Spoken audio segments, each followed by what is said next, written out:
கண்டிப்பா சின்ன வெங்காயம் தான் போடணும். போட்டோன்னே உப்பும் போட்டுக்கலாம். வெங்காயம் ஓரளவு வதங்கிடுச்சு. இப்ப இஞ்சி பூண்டு சேர்த்துக்கலாம். இது கூட கருவேப்பிலையும் சேர்த்துக்கலாம். இஞ்சி பூண்டு பச்சை ஸ்மெல்லா போயிருச்சு. இப்ப சிக்கன் சேர்த்துக்கலாம். திருத்தல் கொஞ்சம் போட்டுக்கலாம். மிளகு போட்டுக்கலாம். மிளகு அரைச்சு போடுங்க, அப்பதான் சுருக்குன்னு இருக்கும். எங்களுக்கு மிளகு தூக்கலா போட்டாதான் பிடிக்கும். உங்களுக்கு எப்படி பிடிக்குமோ அப்படி போட்டுக்கோங்க. கொஞ்சம் தண்ணி ஊற்றி ஒரு கிண்டி கிண்டிட்டு மூடி வச்சிடலாம். இந்த தண்ணிலாம் நல்லா வத்துட்டோம். பாருங்க, இன்னும் கொஞ்சம் தண்ணி இருக்கு. இது நல்லா ட்ரை ஆகட்டும். அவ்வளவுதான், சூப்பரா ட்ரை ஆயிடுச்சு. போட்டு ஒரு கிண்டி கிண்டி ஆஃப் பண்ணிட வேண்டியதான்.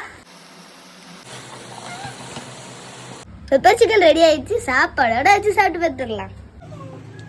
பெப்பர் சிக்கன் டேஸ்ட் சூப்பரா இருக்கு. நீங்க இதோட ரசத்துக்கு இது கூட்டுக்கு வச்சீங்கன்னா பெப்பர் சிக்கன் சூப்பரா இருக்கும். கண்டிப்பா நீங்களும் ட்ரை பண்ணுங்க. கலர் வரலையேன்னு பாக்காதீங்க. நம்ம மிளகு அரைச்சு போட்டதுனால கலர் வராது. காரம் தான் தூக்கலா இருக்கும்.